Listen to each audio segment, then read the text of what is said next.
He said if the Holocaust happened again and they started rounding up Jews, he said something like he would hope Ben would go first. Something. I'm not saying the feds will be here. And he said that he also dies in that scenario. Ethan also dies. But what's funny about it is like he's cool. He could say that. I'm cooler with him saying that because like he's a joking guy. He jokes all the time. He's like a comedian. Like it's funny because like a Jew is like, hey, if the Holocaust happens again, get this Jew first. And you're like, oh no. And then Kanye's like, yo, Woody, I'm gonna be straight up anti-Semitic. Little and you're different. like, go on. Go on, I'm listening. No one bother him. Let him.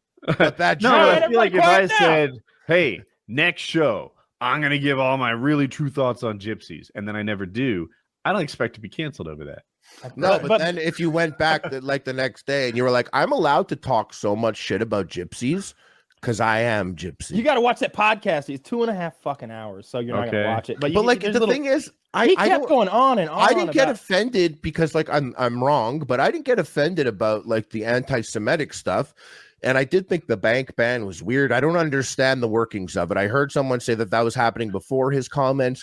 Whatever. The truth is, like, it's just I think he's a complete fucking moron. I listened to him on Lex Friedman, and it sounds like he's a child. He sounds like a child. He sounds like a not cool, very overly confident high school senior. I swear to God, he is like he's stunted. You know, when he's going through like a thing, and like this is a guy who like I've loved his music.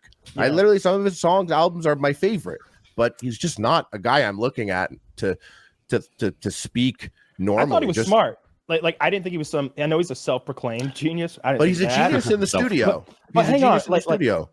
I thought in my head, like here's a multi-billionaire married to a woman that most people consider to be incredibly desirable, with like all these things going for him. A billionaire in her own right, or close to it. And like everybody who knows anything about rap says like this guy's early stuff is some of the greatest stuff ever done. Right? It's like this guy's probably actually a genius in the studio. But so then, he should have made a song called Anti-Semitic, and it should have been a banger, and I would play it in my car, and that's the way our stupid humans' brains work. I want to hear the second half of Kyle's thought, though. You cut it off. Okay, go. I took it a little bit. I got a little excited. Go on. Where was I? You were saying that he was a genius, and then there was a but. But then that tweet, when he writes Death Con instead of Death, and he uses the high number instead of the low number. So I thought in my head, here's a lyricist, a award-winning, globally known artist who writes for a living. This is some Shakespearean stuff. There's some puns and stuff in here. There's 3 or 4 layers to this fucking onion. Let's go. And I'm looking at it, I'm like, oh, Death Con, like you're being conned out of something. He's saying it's like a deadly con job that the Jews are put. No, he admitted the next day. Yeah, I misspelled it. You know, I'm not good with my spelling. And it's like, nice. All right, you're not. That was a pretty good Kanye impression, actually. When Taylor's not here, and he's not here. Taylor's not here. I was gonna say that's big. We needed that. I feel like.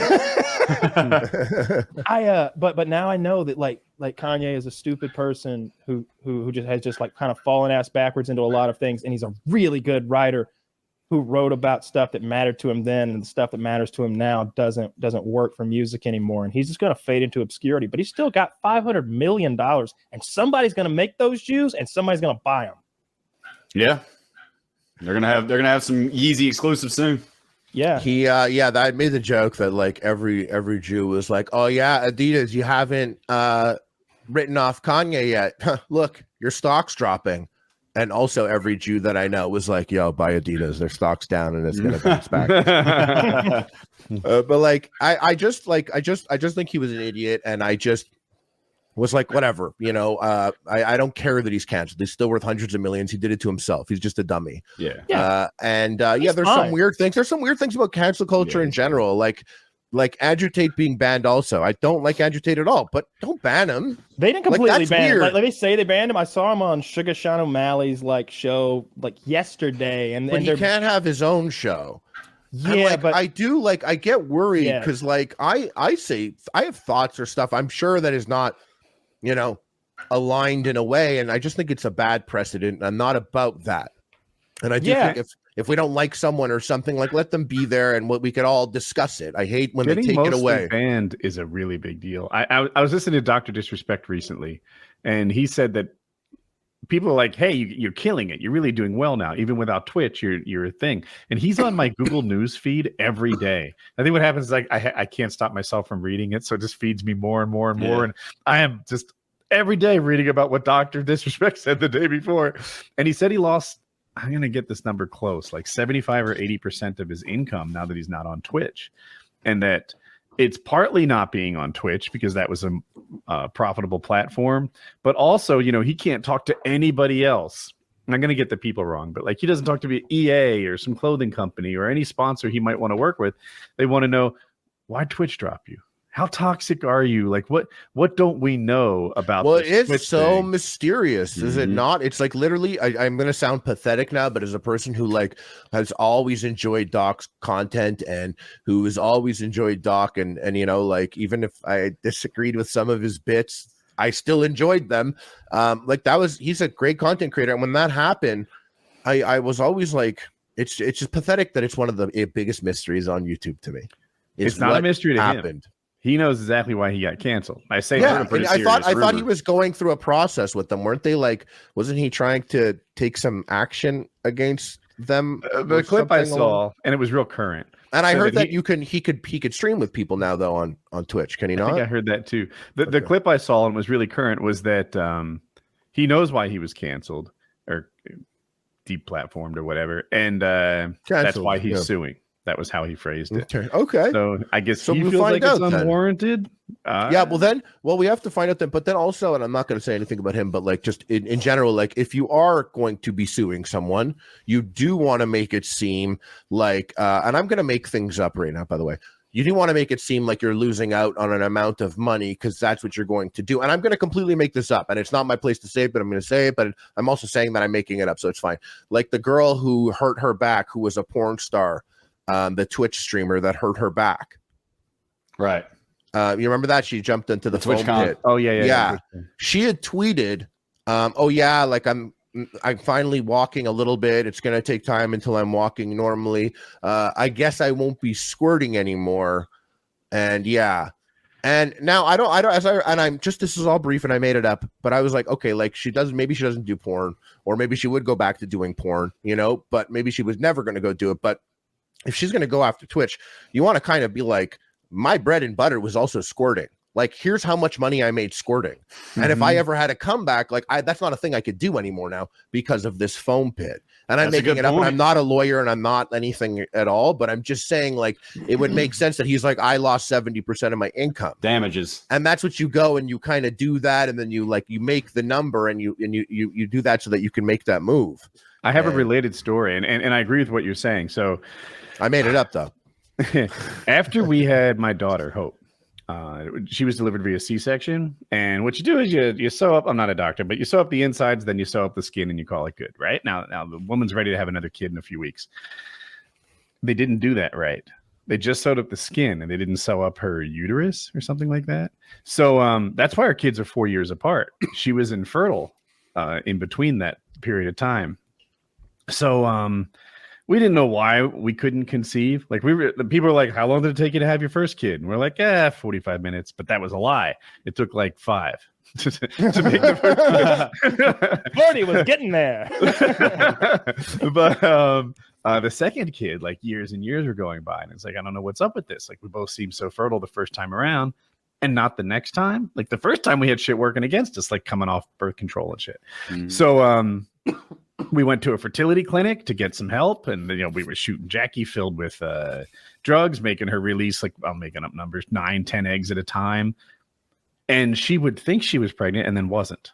And we're like, what the hell's going on here? Like, girls kind of just know when they're pregnant sometimes, sensitive nipples or whatever, and no babies are coming. She's still having her regular cycle.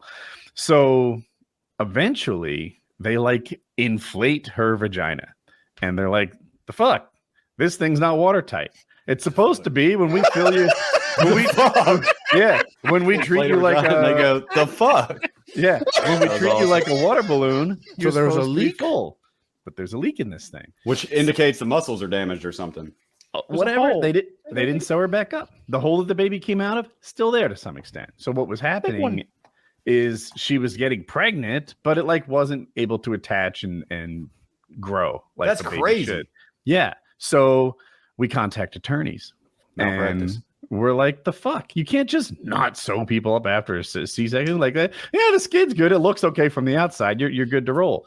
And tying into what Harley was saying, the damages were severe. You know, when you think about losing your ability to make a baby, Kyle doesn't value it too highly, but people do. It's right there with losing an arm or a leg or pooping out your butt. Making a baby is a thing that like has real damages to it. You know, it's a problem. So the quality of attorney that you can get is tied into how big your damages are. If you get into a car accident and you claim your neck hurts, but it really doesn't, you get a shitty attorney who will chase his percentage of a $10,000 settlement. If you lose a life or fertility or like 2 legs or something like that, then you get a top flight attorney. Then you get like, you know, one of the top guys in the field, and they pursue these multi-million-dollar cases and try to Because the rest of your life has been affected. Your quality of life has changed. It's a big deal. So we had top attorneys wanting to take on this case because they're like, this is a slam dunk, right? This chick, we can prove that she's got this, you know, defect in her, and you know, she can't have a baby, and the damages are a big deal. Like this is an easy payday. And during that time, she had basically another C-section with no baby, where they like opened her up, sewed her back together properly, and that's when we had Colin. So during that time, the good attorneys left us. They're like, oh, well, your damages suck now. You know, when you were infertile, you were a really good case, worthy of me, top attorney. Now that she's pregnant, You got what are we going after? malpractice. Some pain and suffering? Yeah. Your kids are farther apart in age than you planned. You know, like you need to get yourself a shitty attorney, because I don't take cases like this one. You need to put that kid back in for a little bit longer. Touche. Yeah. So anyway, like Harley was saying, of course, disrespect is going to say, yeah, I lost 80% of my income. You owe me $100 million or whatever fantastic amount what that did might he do? be. But yeah, so it makes sense that he said that. Yeah. Anyway, It also makes sense that he didn't take me up on that boxing match. that's why he dodged you. And honestly, that's why I Dr. do the Duck mustache. respect. I swear it is actually inspired by him. I'm like, well, I'm taking this then. I don't want to hear shit about it. And it's a real mustache. Yeah. I think his is too now, though. Not the way I say it. I feel like it's interesting that you guys brought up the 3 different points about like being canceled. Like you mentioned Andrew Tate as well as Kanye, H3, and in this case, Dr. Disrespect. And personally, Woody mentioned earlier, like, sorry.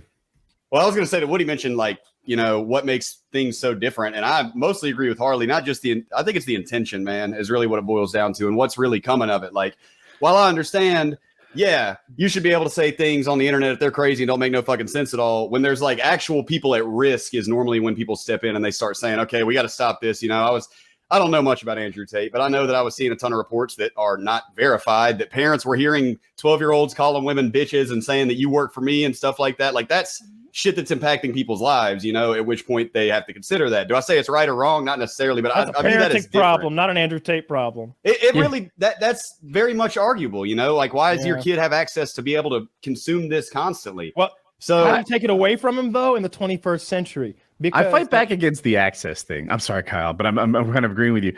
Yeah. You got to lock down kids really freaking tight if you want them not to see Instagram and TikTok. They play. Definitely. They play on their phones, right? How do you keep Google away from a kid? Yeah. You have to have the lamest kid ever if your kid is not going to know what like double penetration looks like by the time they're 12. It's the era we're in. If they didn't go to rotten.com by 11 years old, that's where we went. see the remember shot that glass. remember the cornucopia of penises? Like they were all like it was like 50 penises in it, all like edited together in a giant spiral on Rotten. I don't think I got that one. Harley No, said that was something the one about broken Andrew link. This is Tate that burned this is, into my mind. It's 2001 kind of Rotten. accurate. If Andrew Tate had been given a little more time, a little more rope, he would have hung himself for sure. I said that about Kanye. I said that about Kanye. Yeah, maybe I actually think if he was given more Kanye time, I too. think Andrew Tate would be an even bigger deal. I'm surprised he doesn't go with Andrew. I see these really clever guys who seem like they're impervious. I see these really clever guys who seem like they're impervious to criticism. Like Joe Rogan is a good example of that. Like, how are they ever going to start knocking Joe Rogan? Well, then they do. Then they're like, him and his monkeys, and they find an angle to attack. But Ben Shapiro that's a really joke. good speaker. Ben Shapiro, Joe Rogan, those are like jokes. Just like H3 is up there. All these people get heat sometimes, but they're there and they're performing and they're consistent. They have different ideas, but they're hard to knock over. But people are finding attack vectors on. But it's not like Andrew Tate or Sneeko or Kanye. And that is so funny that you're like, Andrew Tate, Sneeko, Kanye. Kanye, you're over here. Sit over here in this part of the room with Andrew Tate and Sneeko. This is where you sit now, Kanye. What am I doing with Sneeko? You don't know Sneeko? I don't. Oh, no, he got canceled. Sneeko's like Andrew Tate came and like Sneeko was like the mini second coming almost. But Jimi Hendrix and Stevie Ray Vaughan. Yeah, he flew too fast, too high, too far, and they clipped the wings right away. He also got banned. Dude, like he got hit with that, like Twitch is like, you're banned on Twitch. And he's like, I don't have a Twitch account. They're like, well, you can't make one. You're banned. And like I also like I think like I saw Sneeko like old videos, and he's just a content creator, and he made old like videos, and he was there. He's like, it looks like a 13-year-old boy. And like, he's talking about like gender while playing Call of Duty. It's literally like, well, you were playing Call of Duty videos. This 13-year-old's playing Call of Duty videos. And he's like talking about gender. It was just such a crazy, I thought, a thing for such a young guy to be talking about. And it was really interesting. And he did make interesting content. And some of it was like fascinating. And he seemed like pretty smart, and he was young. Then the Andrew Tate stuff happened, and he like really took to that. Like really serious. He's very like, they don't want to hear me talking the truth. This bitch needs to get fucked in her ass. And then it's like, you're in trouble. And it's like, oh, you don't like the truth? And it kind of like he went down this path. I'm really simplifying it. And they banned him. He was making videos with like he's doing it wrong. What he needs to do is pick out a half a dozen stats that support his cause, right? What's the average weight of a woman from this demographic? What is the average who's filing for divorces? And then just beat the drum on those 6 facts. And people make a whole damn career. He also was beefing. He was beefing on all sides with people. He was beefing with too many people all at once, too many communities and stuff. Like even Brandon Buckingham, who's been on the podcast, he said that he said that Brandon, he accused Sneeko. That he's short. He said that Brandon short was a short R, and he was that's short R. Short R is the R word that I don't say. There's long R, which I'm comfortable saying because I think I'm a little retarded, but the short R is the one that I actually don't say. I think it's triggering for people. But he used the short R. Either of these words, but I'm pretty sure the short R. No, long R. You make love to somebody without their consent when they don't want it. And long R is retarded. You can almost make wine from it, is what I was trying to get out. That's the short R, right? Grapes. What? Oh yeah, grapes. Yeah. So, guys, sorry to everyone listening. I'm sorry. We're sorry Taylor's not here. Brandon, he Sneeko said that about him, and Brandon kind of had like a whole thing, and like they like went to war. Well, Brandon did actually, Sneeko never really provided any receipts for that, and I think Brandon took that pretty seriously. I don't know much about Brandon. I just watched him online over the last like 8 months, but it looked like he took that really seriously, and it was kind of ugly. But that's just an example of how Sneeko was beefing from all